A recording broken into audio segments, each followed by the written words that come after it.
આપ સર્વોને હેતપૂર્વક જય શ્રી સ્વામિનારાયણ। આજની સત્સંગ કથા વાર્તા નિજ મંદિર સાવરકુંડલા પવિત્ર ચાતુર્માસ વિશેષ। આજની સત્સંગ કથા વાર્તામાં આપણે ચરિત્ર કથા અંતર્ગત ગામ વડતાલમાં પાર્ષદ મોંજી ભગતે સદ્ગુરુ શ્રી ગોપાળાનંદ સ્વામીને પ્રશ્ન પૂછ્યાની પ્રસંગ વાર્તા સાંભળશું। ગઢડા મંદિરના મહંત શેઠ પૂંજા હેમરાજ સુંદરિયાણા વાળાએ શ્રી વડતાલ ગામે રઘુવીરજી મહારાજને કાગળ લખ્યો। પછી તે કાગળ ભક્ત મોંજી તથા ગોવિંદ ભક્તને આપી આજ્ઞા કરી કે તમો વડતાલ જાઓ ને કાગળ આચાર્ય શ્રી રઘુવીરજી મહારાજને આપજો।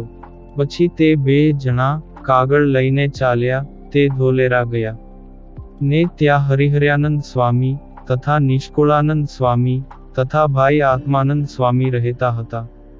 તેમાં અદ્ભુતાનંદ સ્વામી તથા ત્યાગાનંદ સ્વામી એ સર્વે ભેગા થઈને પ્રશ્ન કરેલો પણ તેનો ઉત્તર થાય નહીં। તે સર્વેએ મળીને એમ નિર્ધાર કર્યો જે આનો ઉત્તર તો સદ્ગુરુ શ્રી ગોપાળાનંદ સ્વામી હોય તો કરે પણ તે તો વડતાલ છે। આમ વાત થાય છે તેવા સમામાં ભક્ત મોંજી વગેરે બે જણા ધોલેરા આવ્યા ને બીજે દિવસે સભામાં સર્વે બેઠા। પછી ભાઈ આત્માનંદ સ્વામી બોલ્યા જે ભક્ત મોંજી તમે વડતાલ જાઓ છો? ત્યારે તેમણે કહ્યું જે હા મહારાજ। ત્યારે ભાઈ કહે આ પ્રશ્ન તું સદ્ગુરુ શ્રી ગોપાળાનંદ સ્વામીને પૂછજે। એમ કહીને પ્રશ્ન શીખવ્યો જે ભગવાનનો ભક્ત હોય ને નિયમ ધર્મ પ્રમાણે વર્તતો હોય, મહારાજને ભગવાન જાણતો હોય, મહિમાએ સહિત નિશ્ચય હોય, તેનું અકાળ મૃત્યુ થયું હોય ને તેને આવરદા ભોગવવાની બાકી રહી ગઈ હોય ત્યારે તે ભક્ત ભગવાનના ધામમાં જાય કે કોઈ બીજે ઠેકાણે જાય। પછી ભાઈ સ્વામી બોલ્યા જે મોંજી ભગત તને આવડ્યું? ત્યારે ભક્ત મોંજી કહે જે હા મહારાજ આવડ્યું।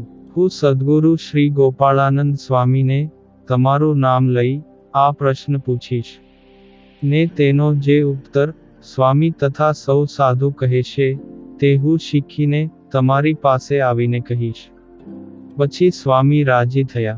પછી બીજે દિવસે ભક્ત મોંજી ત્યાંથી ચાલ્યા તે વડતાલ આવ્યા ને શ્રી રઘુવીરજી મહારાજને કાગળ આપ્યો તથા સદ્ગુરુ શ્રી ગોપાળાનંદ સ્વામીના દર્શન કર્યા ને ઉતારો કરીને ત્યાં રહ્યા। પછી ગઢડેથી પૂજા શેઠના તથા ધોલેરાથી ભાઈ આત્માનંદ સ્વામી તથા નિષ્કુળાનંદ સ્વામી વગેરે સર્વે સાધુના નારાયણ કીધા।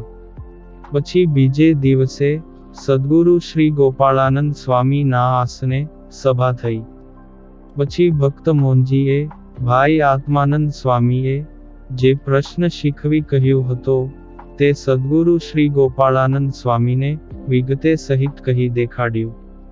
ત્યારે ગોપાળાનંદ સ્વામી બોલ્યા જે એનો ઉત્તર એ છે જે ભગવાનનો ભક્ત હોય ને મહારાજની આજ્ઞા યથાર્થ પાળતો હોય ને મહિમાએ સહિત નિશ્ચય હોય, તેનું કોઈ પણ દેશકાળે કરી અકાળ મૃત્યુ થયું હોય તો તે ભગવાનનો ભક્ત ભગવાનના ધામમાં જ જાય ને તેમનું દેહે કરીને પુણ્ય ભોગવવાનું હોય તો તેનો મિત્ર ભોગવે ને એ ભક્તને દેહે કરીને પાપ ભોગવવાનું હોય તે તો તેનો શત્રુ ભોગવે ને એ ભક્ત તો ભગવાનના ધામમાં જ જાય। એવી રીતની આ વાત શ્રી વ્યાસ સૂત્રમાં કહી છે ને એનો એ જ ઉત્તર છે। પછી એ ઉત્તર સદ્ગુરુ શ્રી ગોપાળાનંદ સ્વામીએ ભક્ત મોનાને શીખવ્યો।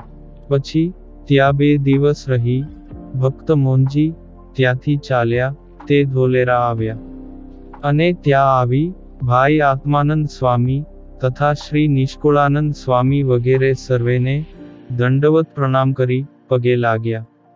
ત્યારે ભાઈ આત્માનંદ સ્વામી તથા શ્રી નિષ્કુળાનંદ સ્વામી બોલ્યા જે તને જે પ્રશ્ન શીખવ્યો હતો તેનો ઉત્તર સ્વામીને પૂછી લાવ્યો। ત્યારે ભગત મોનો કહે હા સ્વામી હું ઉત્તર લાવ્યો છું। ત્યારે ભાઈ વગેરે સહુ બેઠા, અને એ પ્રશ્નનો ઉત્તર, જેવી રીતે સદ્ગુરુ શ્રી ગોપાળાનંદ સ્વામીએ કહ્યો હતો તે જ પ્રમાણે કહી દેખાડ્યો, ને બોલ્યો જે, એ તો ભગવાનના ધામમાં જાય. તે આવો ઉત્તર સાંભળીને સૌ ભક્તો મોંજી ઉપર બહુ રાજી થયા. ને એમ બોલ્યા જે, આ ઉત્તર બીજા કેને આવડે, એ તો સદ્ગુરુ શ્રી ગોપાળાનંદ સ્વામી જ કરી શકે. પછી ભાઈ આત્માનંદ સ્વામી મોંજી ભગતને બાથ ભરીને મળ્યા, ને ખૂબ જ રાજી થયા.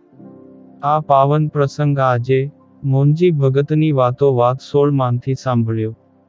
અને હવે પછીની કથા વાર્તા આપણે આગળના ભાગમાં સાંભળશું. અત્યારે આપ સર્વોને ભાવથી જય શ્રી સ્વામિનારાયણ.